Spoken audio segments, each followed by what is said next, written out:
Loretta Simpson, CEO and founder of the Galilee Institute for Human Development. We are in a lovely place in West Africa known as the Republic of the Gambia. It's called the Smiling Coast of Africa.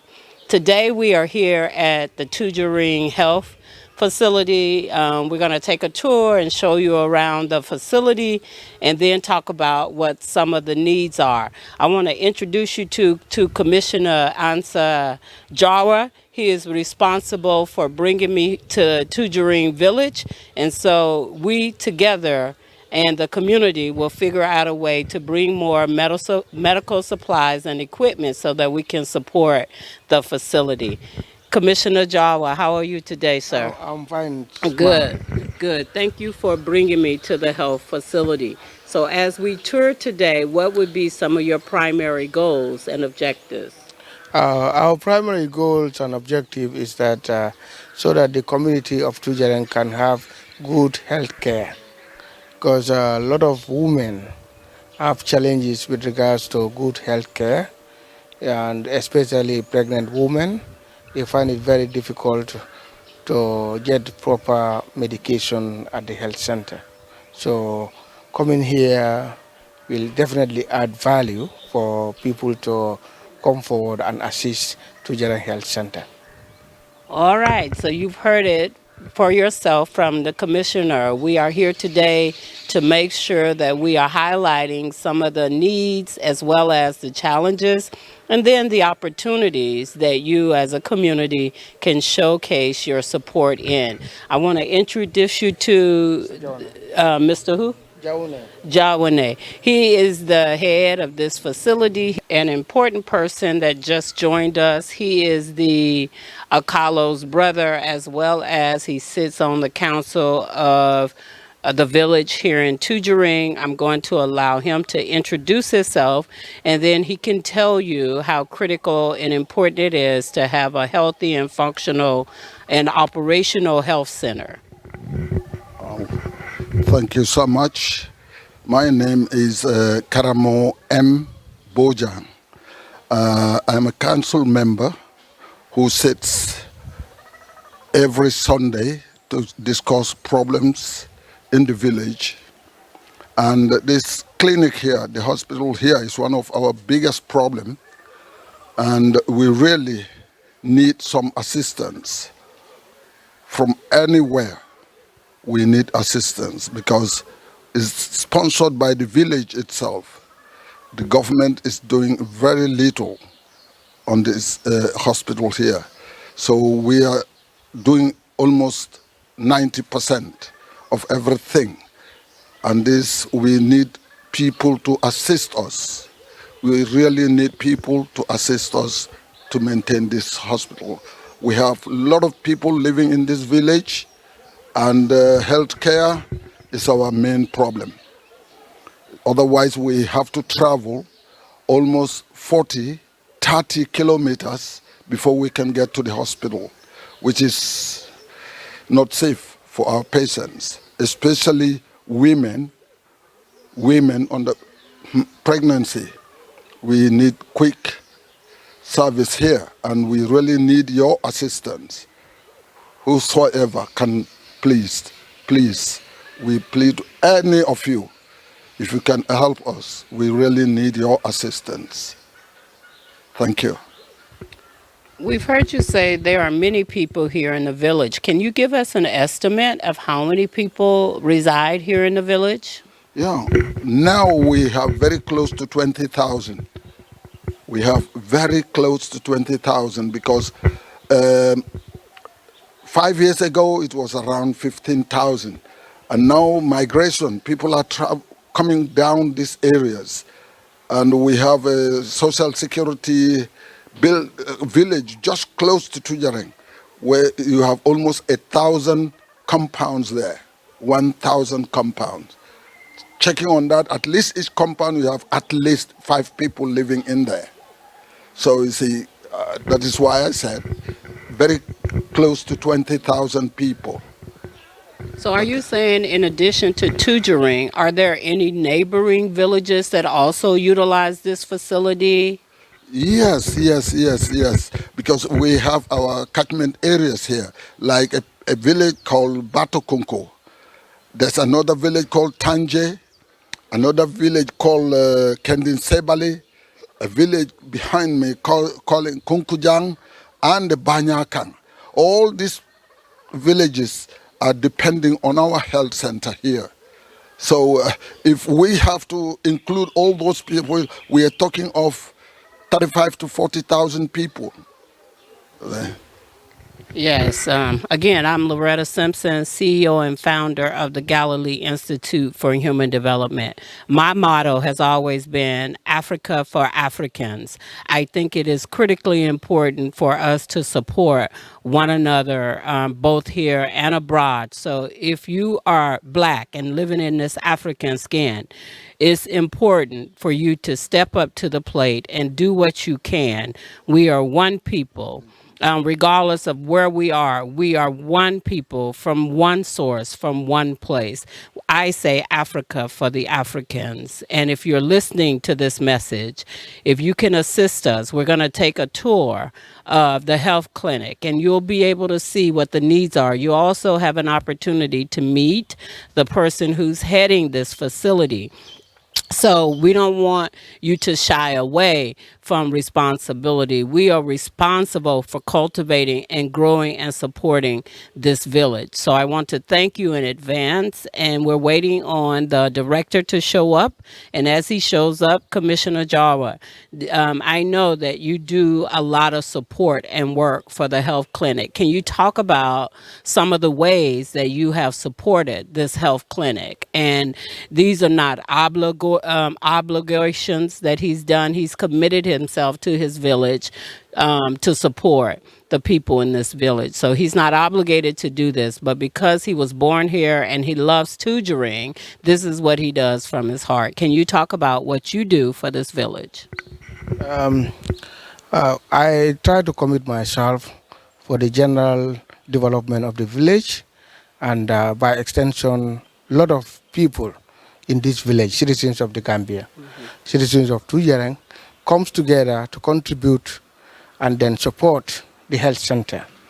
I can fully remember the Alcalo and the entire council decided to support the health center when definitely to get water was very difficult. And then not only the water, even the electricity and other contribution also to buy some medical materials for the health center. They definitely come forward to assist the village for the health center. So definitely the community is very committed to make sure that let the health center be operating, and if you have the facility. So we also want to appeal to you and your people how you're going to help this community of Tujereng, the health center, because normally the supply which is sent by the government will not even take a week. The medicine will be completely finished. So the entire council, the Alcalo, and the youths and the entire people of the village comes together to see how they're going to assist the health center. So definitely, we also want to once again, on behalf of the Alcalo, on behalf of the council, on behalf of the entire people of Tujereng, that we want to thank you for your willingness to make sure that some of the challenges the community is having, so that it can be addressed as soon as possible. Thank you. Tujereng, and I've been welcomed by the Akalo and the council. They are like my family. And when you support this village, you become united by one common cord, and that cord is family. We're here to support one another and to give assistance where assistance is needed. So that is my primary objective for being in the Gambia. And I've just been fortunate enough to be connected to a place that I'm passionate about. And I hope as we tour this facility, you will be passionate about Tujereng, the people of Tujereng, their culture, and particularly the health center. And I don't want you to get stuck on one specific situation, which is the health center. There are many, many needs in this village. So as we progress, we'll focus It's going to be a building block. We'll start with a health center. Then we'll look at other needs. We'll do capacity building. We'll look at infrastructure. We'll look at development. We'll look at other needs of the people in this village. So I want you to be open and stay open to the changes that are coming forth, and also to be a willing participant in this process, to be an expression of love, to show love and to give love to your very own people. So for that, I'm going to say thank you in advance, because I know when the call is made, you will hear the call and then you will come to assist.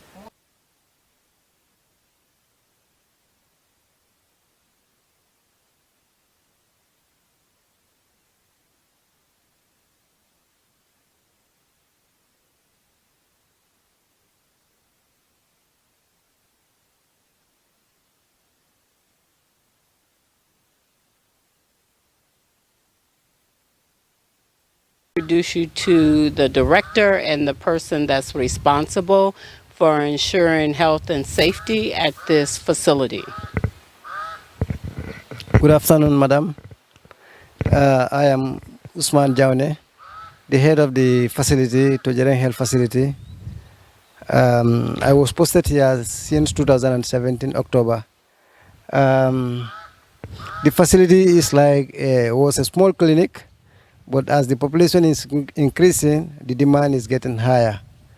So looking at the facility, it's owned by the government, but almost 3/4 of the development is done by the community, and the community is here to empower the government effort. Government cannot do it all.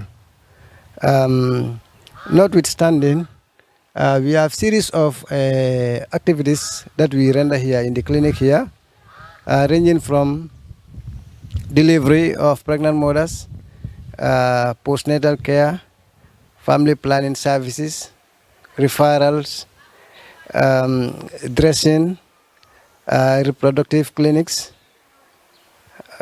and also counseling at some point.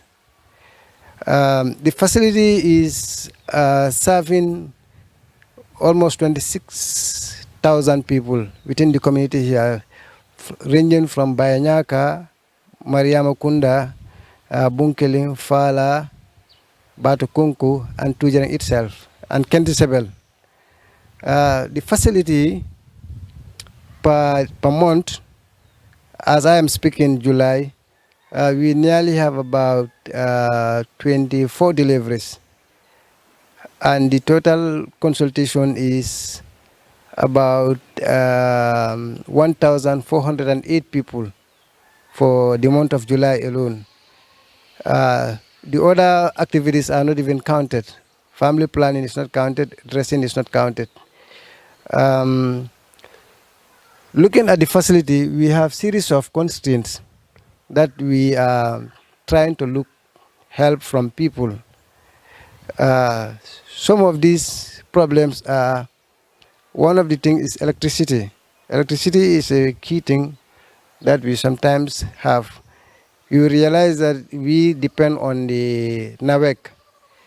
NAWEC is a company that is owned by the government, but at some point you realize that light sometimes goes off.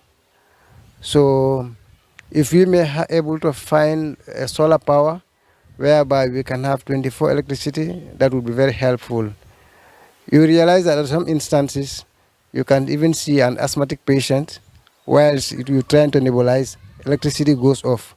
Or somebody with critical condition like oxygen, light goes off. So if we can have that one, it would be very helpful. Drugs also is an issue. You realize that the drugs that we usually get from the government is very small. So you will also realize that you can even see a pregnant mother overnight, even a paracetamol, you cannot able to get it. So with that, we really need drugs. If we can have it from all kinds of, if we can get all support from any person who can able to help us from that. And you realize that even the community at some point will help us with some drugs. As I am speaking right now, the community gave us almost about $20,000 that we bought drugs. And this is what we are using. Looking at the facility also, you will realize that even the people who are coming for reproductive clinic here, the shed is very small and the chairs are not in good order. The shed sometimes leak when it rains. So if we may expand this thing to a bigger one, that would be very helpful. Ambulance service also is key. Um, we refer patients to bigger facilities like Banjul, Serakunda Hospital, Brikama. But you realize that the fuel that anytime the ambulance want to move, the patient or the patient's escorts need to buy the fuel. And you realize that at some instances, they will come here with nothing. At the end of the day, we either have to pocket it of ourselves or we call for help from the community. So this is a very critical issue. And looking at the ambulance maintenance also is done by the community. All the two ambulances that you see here is provided by the community. But when it gets spoiled, they maintenance it. But we realize that before they maintenance it, it's difficult. Sustainability is always difficult for us. So if we may also get help from people who can able to help to maintain, to make this maintenance for us and also the fueling, that would be very helpful because the facility is supporting all the needy people, the poor people that cannot able to afford some basic things for themselves. Okay, I think let's just do a quick recap. I think what we've heard the director say is that he has critical needs. He has critical needs. He needs medicine. He needs supplies. He needs medical equipment for the health clinic, as well as electricity. He also needs a place to store the medicines, such as a refrigerator. So we're going to tour the hospital. There's a covering area where they take intake patients, and I think that's what he was referring to with the damaged seats. So he's going to take us on a tour, and you'll get to see the facility for yourself. So as we walk through, you can explain what we're looking at, and you can discuss the things that the ideas and visions that you have for the clinic, and then what you think the most critical needs are and what you need today. If you had an opportunity and you were granted some desires, what would that be like, and what would you want it to come in as? Okay. You said Services, waiting room. waiting room, yeah, that they come here for their services, ranging from immunization, health educations, and other things. Yeah. So can we take a good look at the waiting room that mothers come to for well care checks, baby checks, health care checks, and immunization? Yeah. So as you can see, the facilities, the benches are made of concrete. There's standing water here. You can see that there's an opportunity to make sure that this can be beautified, and then it looks like some of the structure needs to be remodeled and updated on some of the posters. So this is a critical needs area. And if you had your wish, what do you think it would take to repair this and bring this to a standard where patients would be happy to sit up under this awning? Um, if these things is well prepared, you realize that the convenience of the people who are coming for the service will be fine, and you realize that the ventilation will be okay. They will sit comfortably. There will be no leakage, and also the area seems very small. It's very small. I wish you come and see. The days like Tuesdays, you see the women that are coming for these services here. Yeah. So I don't want you to shy away, from our requests and our needs. Now, people, look, when we're talking about pounds, dollars versus dolases, for every $1 US, it is 50 dolases. So if you contributed 1,200 US dollars. That would be around 62,500 dollars. Now, the reality of it is that's not a whole lot of money. So whether it's $100, $5, $10, $100, $500, $5,000, no money is too small. No gift is too small. No gift is too big. So when you think about it, for every one US dollar, it is 50 dollars. In that regard, how many dollars would it take to repair this structure? I cannot imagine it, but I only know that the little that you do, you can save life. The little money you give, you can change life. So, Councilman, what do you think our commissioner would it take to repair this structure? Is it concrete that's needed? A roof that's needed? What needs to happen to this space? The concrete is needed, the roof is needed, and also the expansion of the seat is needed.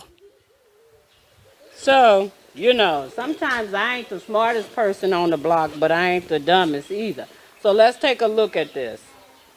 I'm going to give an estimate. My phone is off. I'm going to give an estimate. Anybody have their calculator on? If we take $80,000 for this particular structure, $80,000 80,000. divided by 50,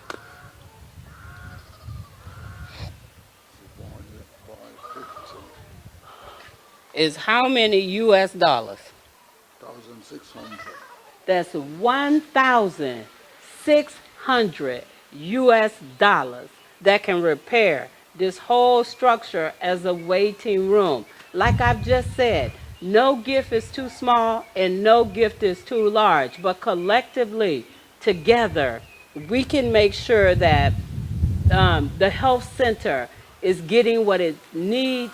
They have health and safety precautions to make sure that they are taking care of the community, women, and children. So that is 1,600 US dollars to repair this waiting room. So as we move forward, I want you to take us to all of the areas of the clinic. Yes, this building, we want to use this building for accident and emergency unit. And this building needs some other infrastructure like toilets and also a bathroom. We also want to use it for observation, whereby when we see patient, we can observe you almost 6 hours, 12 hours, depending on your condition. So we want to use this one for that. So in this building, we need a lot of emergency equipment, and we also need some furniture. We also need some lockers so that we can equip this building. And we also need some filing cabinets and other things. And we also need some computers so that we can keep some information in it. Yes. Equipment, the furniture, and also a toilet and a shower so that when we observe patients here, they can be using their materials. Yeah. Okay, so we've heard that this is going to be the emergency health post, where they come and do observations, they have testing here. So if you could take a look into this room, I'm going to get the camera guy to just give you a visualization of what this looks like.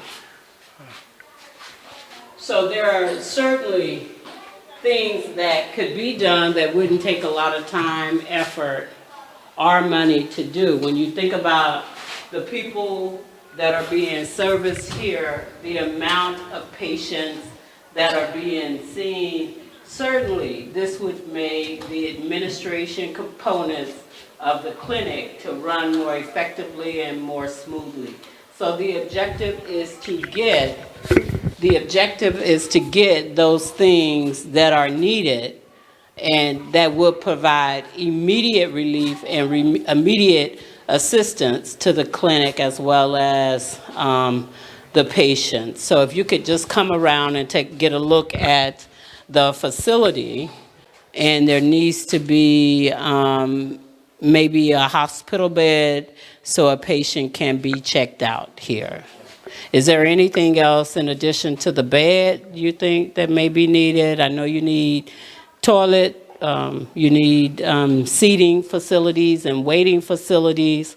Is there anything else in this health post? Yes, the furnitures, the emergency equipment, the oxygens, the cupboards whereby we can keep our. Okay, so he needs furniture, oxygen equipment. He needs a place to store and to effectively maintain medicines that are going to be used for this particular facility. So cabinets with locks or without locks. With locks. Cabinets with locks to maintain medicine. So those are some of the things, and you may just get some cleaning supplies as well too, and sanitation needs for the patients that are here washing their hands to simplify this whole process. So we're going to another building. This is the first building that we have seen at the clinic, which is the emergency health post of this health center needs to be utilized. So to have one or two buildings that are vacant and not functioning properly creates an issue. So we need to bring these buildings up to a standard so that they are operating effectively. So this is another building. Tell us what this building is, please. This building is a maternity building. As at now, we are using this building for observation and also consultation. But if this building that is adjacent to this, opposite to this building, if this one is ready, we want to use this building purposely only for maternity cases, like pregnant mothers coming for their services, delivery, postnatal care. Looking at this building also, we need some help. So this building is slated to be for maternal use only. Once this administration building is up to par, this will be for labor and delivery. Exactly. Yeah. And we're fortunate to meet the only person that's delivering all of these babies by himself. So tell us about the building. So the building, as we are now we are using it for postnatal care delivery. At the moment, there is even one lady who delivered yesterday night, and we are also using the building for consultation, where patients are seated, for them to be seen by nurses. And also the other side, we use that one also for observation. With this building, we need a lot of materials here. We need some emergency equipment. As we know, maternal cases, you expect that you can have any emergency, like postpartum hemorrhage. At the end of the day, you don't have oxygen. So we need oxygen here. We need some blood pressure machines. We need some BM machines, blood test kits. I want to make sure we capture what you need. You said you need oxygen, you need blood pressure machines, and what else? BM machines, blood sugar test kit. Okay, blood glucose testing machines. Exactly. We need some pregnancy test kits. And pregnancy test kits. Yeah, we also need some standard delivery beds. Delivery beds. For delivery beds. Yeah. How many delivery beds would you say you need? We need 4, or even more, 4 or more than that. 4 or more delivery beds. Exactly. And we need ultrasound machine. You've heard his need. Yeah. 4 delivery beds. Yeah. And then an ultra machine. Most importantly, an ultra. Exactly. X-ray machine. Yeah. Ultrasound machine. Ultrasound machine, yeah. Ultrasound machine. Yeah. So delivery beds, ultrasound machines, oxygen. Yes, these are some of the things we need. And we also need some standard admission beds, because the ones that we have here, they are not in good order. So standard admission beds. Yes. And these beds are just patients waiting to see you for treatment while they're waiting? We will going to, they're going to lie on it until at the time of their discharge. Okay. Yeah. All right, so take us on a tour, please, of the maternity ward. Yeah. So we need some contraceptives. Are you ready? Contraceptive, as you see it on the page here, for birth control. Okay, so any form of contraceptive, whether it be pills, condoms, uterine devices, implants. So what is your preferred contraceptive for patients here in Tujereng? In Tujereng, you can say we nearly see 20-25 clients per month. Is that you're giving the pill or condom? We are giving all kind of contraceptives. Yeah, all kind of contraceptives. Even implant. Wow. Implant, condom, Depo-Provera, and pills. Okay. Yeah. All right. So this is a basic need we need for prevention. Is different types of contraceptives.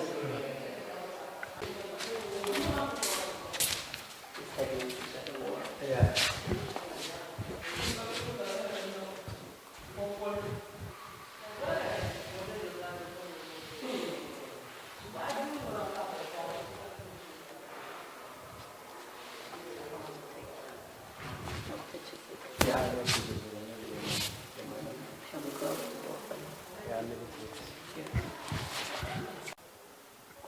For privacy reasons, you won't get to see the entire labor ward. We had a lady who delivered just last night, so we want to make sure that we're being respectful and giving them their privacy. So you won't get to be able to see the entire labor department, but we're going to show you all the buildings and rooms that we can. Yeah. So this is the delivery rooms. One of the delivery rooms are here. Is here. This is a delivery room? Yeah. So this delivery bed it's okay. This is the standard delivery beds. We want these types of delivery beds. So this is a standard delivery bed? Yes. So Okay. yeah. So these are the types of bed that you're seeking? Exactly. Yeah. Okay. Yeah. At least if we can have 4 of these delivery beds, it's going to be very helpful. And we also need some. Yeah. We also need some Sonicare, fetal heart device. Okay, let's go this way so you can see. So what is this called? This is Sonicare fetal heart device that we use to hear the fetal heart of the baby. So we need these types of materials also. It's called Sonicare. Sonicare, yeah. Sonicare. Yeah. Okay. We also need some examination touchlights.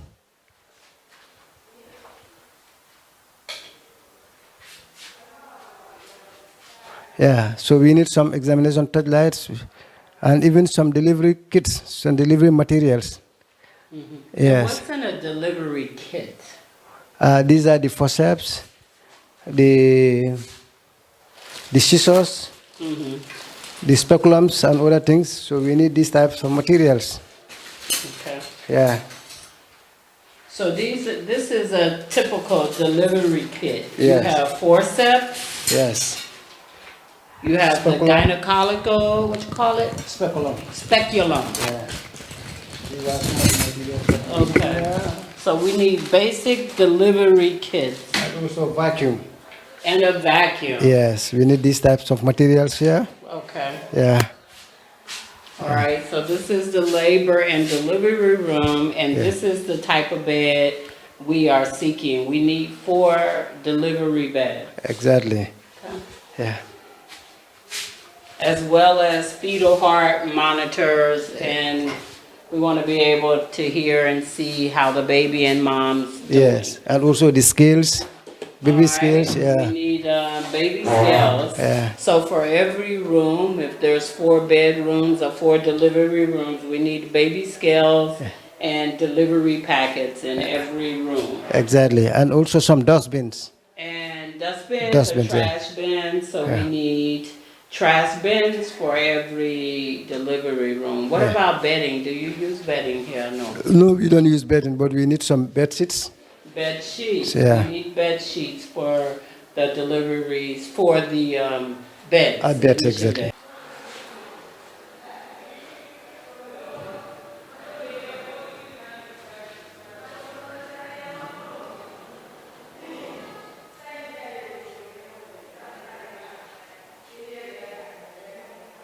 We also need some television screens. Sometimes when they deliver, or when they're even in labor, sometimes you can just see the television. That will ease some mild pain. Yeah. Even if the television screen, what about, speakers for relaxation and meditation so that it can calm you down and help you relax your breathing? Anything to calm a mother down doing delivery. Delivery is like almost near death. So we need to make sure that the mother and the children are safe during this process. So Exactly. anything we can do to help. Yeah. We also need a fridge here, whereby we can keep our vaccines, our drugs, so that they can be at a temperature whereby they might not be spoiled. When you say a fridge, is Fridge. it like a regular fridge with the top and the bottom, or do you need a freezer for the whole part? No, we don't need a freezer. A regular Just a fridge, yeah, regular exactly. fridge. Yeah. So, I can say, what's the point of asking for medicine if medicine requires refrigeration and you have no fridge?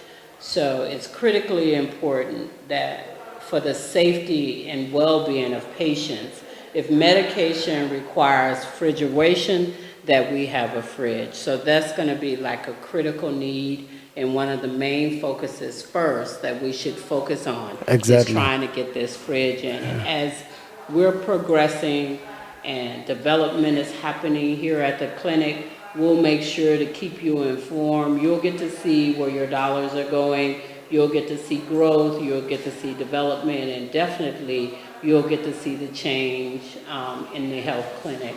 So I'll make sure that we're keeping you informed and keeping you abreast of what is happening in the clinic so that you can see where your money is going. Exactly. And we also need some suction machines. Suction machines. Suction machine. Yes. What is a suction machine? Is that it on the bottom? Yeah, example like that one, Yeah. whereby, if a woman is in labor, sometimes like fitting or eclampsia, you realize that you can use some tubes to secrete some mucus that are in the mouth and in the nose. Okay. Yeah, that would save life. So currently, do you have suction machines? No, at the moment we don't have All more. the suction. The one suction machine you have is not operating. Exactly. So we need a suction machine. We're asking for your help, pleading for you to help get medical supplies, medical equipment, and medicine. He doesn't want to use. Sometimes he even try to use people to And then another part is prevention. What do you do to keep people how to take care of themselves? Because there's a drug shortage.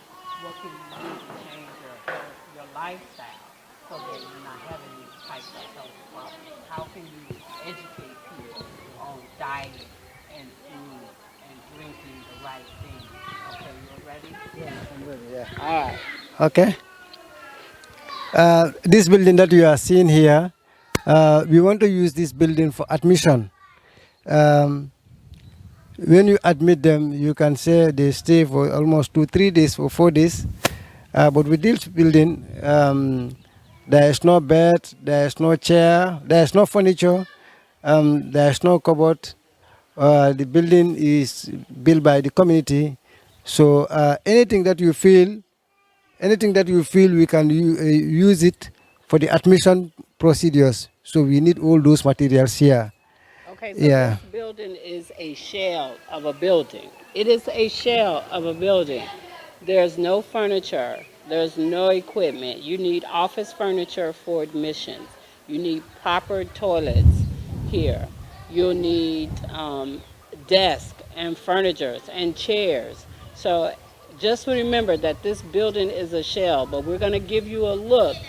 He said the community built this building, and how wonderful is that? But they need our help, and that's why we're here highlighting Tujereng Health Center to see what kind of help we can get in regards to helping them move this clinic further. So let's take a look at the facility.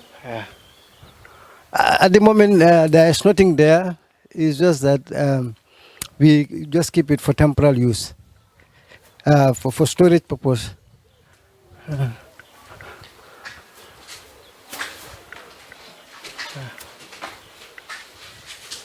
So currently, as I mentioned, this is just a shell.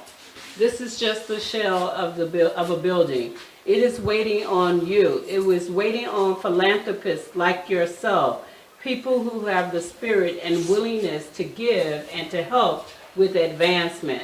So our primary objective here is to make sure the community in Tujereng has adequate health care and health care supplies.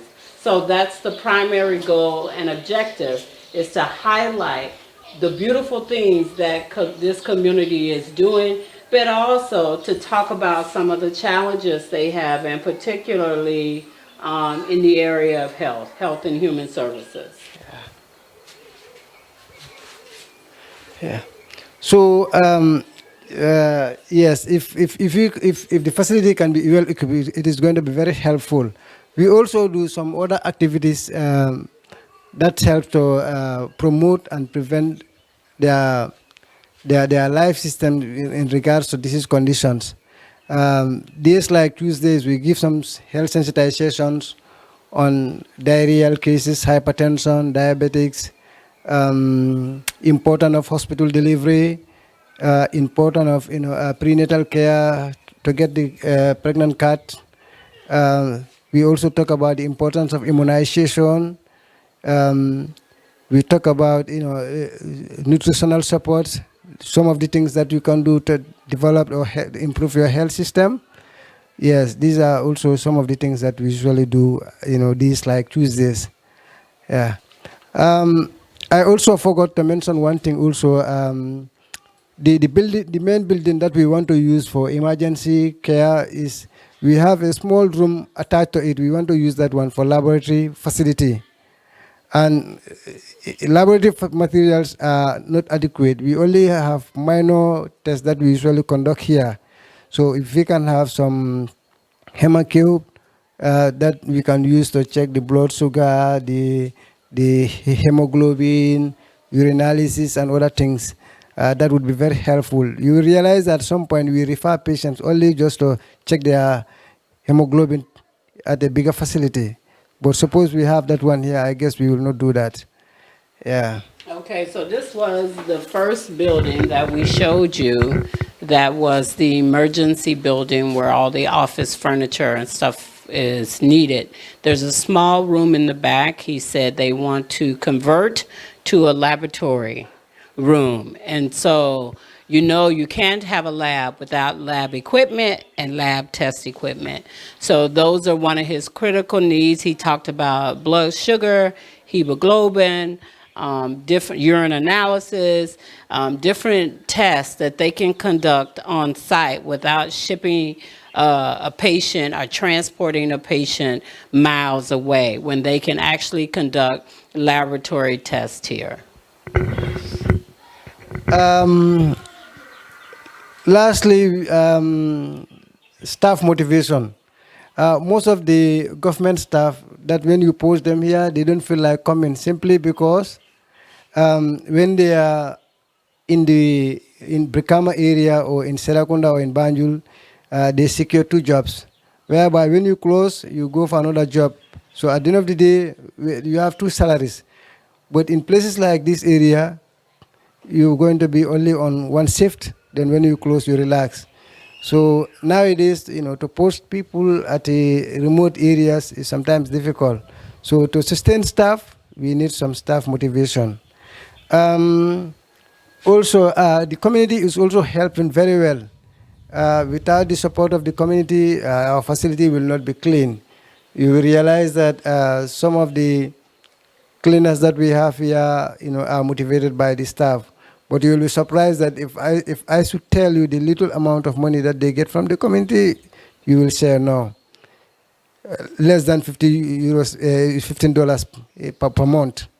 Less than $50 per month. 50 US dollars a Per month. month, yeah.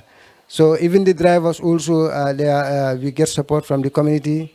The community is also helping to give them a token. So if we can help maintain this, that would be very grateful, because at some point you will be calling them for referral overnight.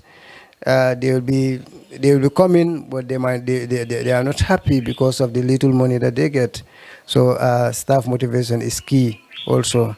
Okay. Yeah. I want to make a public appeal.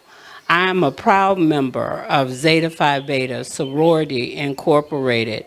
We are one of 9 Black Greek organizations in universities all across the world. So I want to appeal to my Greek brothers and sisters. This is a special appeal to you.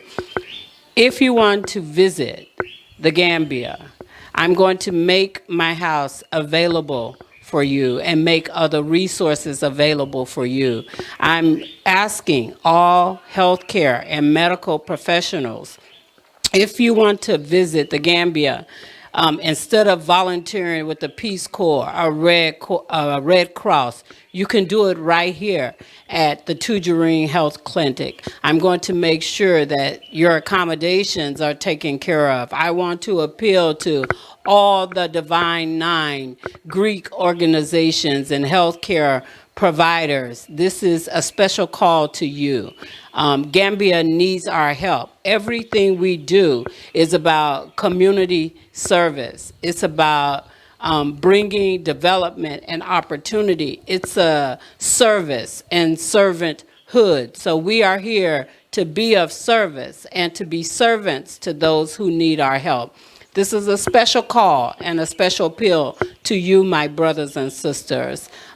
He has just said there is a shortage of medical staff. I know plenty nurses and doctors in Greek organizations. I just spoke to one the other day who she is excited to come to Gambia.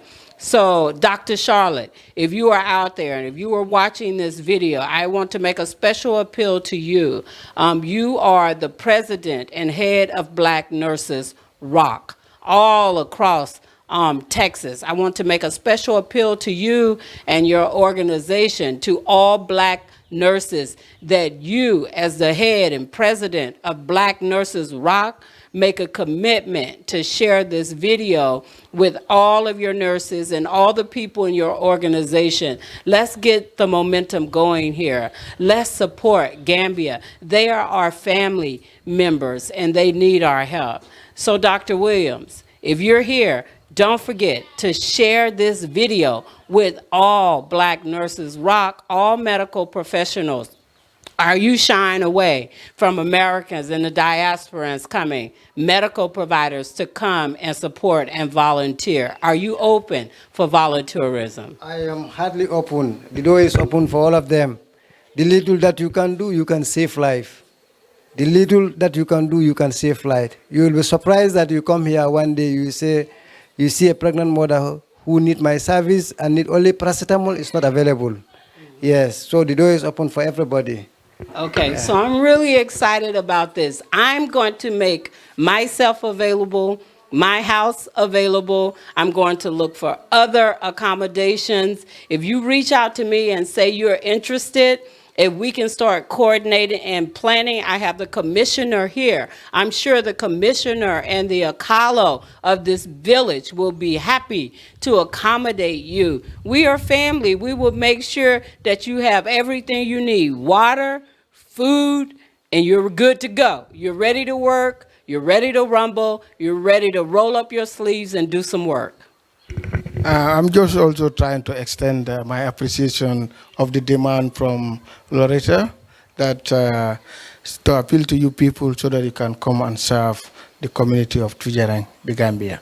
I just want to strongly promise that if you come to the Gambia, it's a very peaceful country, and we are ready also to make sure that you can live comfortably in this great village called Tujereng. And myself, I am part of the state security of the Gambia. My profession, I'm an immigration officer.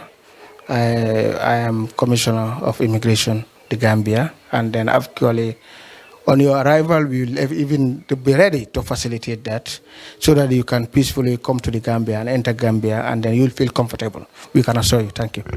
Wait a minute. Did you people just hear that? That is epic. That is big. This is the Commissioner of Immigration, head of the North region. He said he's going to accommodate you and process your paperwork to make sure that you're able to come and serve and help in this village. That is epic. Thank you. Thank you, Commissioner. So we're excited, and I honestly want you to come to the Gambia. I came last year, fell in love with the Gambia, came back this year. Gambia is my home. So I have left the States and I have come home. And guess what they said to me? Welcome home. The commissioner and his family always welcoming me and feeding me. As a matter of fact, we're having a big lunch after this. I'm excited about this. So I want you to come to Gambia. I want you to experience this. Bring yourself and your willingness. Bring your passion. Bring your purpose, bring your knowledge, your skills, and your ability. And most of all, come with a mindset of you are here to help. This environment is not about you. It's about the people that we are trying to serve and to help. It's about not the people, but our people. I believe there's an African word that says Ubuntu. I am because we are. So if I am African, guess what? We are African. And that's the call. You come to be an assistance to help make Africa great. Thank you so much, Madam. I don't have more to say, just to express my appreciation, thanks and appreciation to you. I just want you to be there. The more you do, the greater it becomes. Thank you so much. Yes, I am because we are. So we are here today not to highlight ourselves or to boast or be vain about ourselves, but we are here to make an appeal to you because we love this village and we love the people in this village. And the Akalo of the village has given us permission. And as we grow and develop, we'll keep being respectful and moving up the chain of command to make sure that all of our I's are dotted and our T's are crossed. We will make sure that every step of the way we are following protocol, and we will make sure that we keep you informed. Everything is total transparency and above board. So that is our appeal to you. Commissioner, I'll let Commissioner close us out. Thank you very much, Loretta, Mr. Chawnley, all other protocols duly observed. We are delighted once again and thank Loretta of taking her time to be with us since in the morning to make sure that we came here to visit and then identify some of the challenges so that how to overcome those challenges. We are also praying for you people, whether in the United States or other countries in the world, and then we are praying so that wherever you are, so that you can have good health, have a very conducive environment, and then may Allah also bless all of you because your minds are very clear that you have the intention to assist the people of the Gambia, especially the village of Tujereng. So we want to continue praying and then looking forward for your great assistance. Thank you. That we say, Jarijaf. Baraka. Baraka as man. Peace.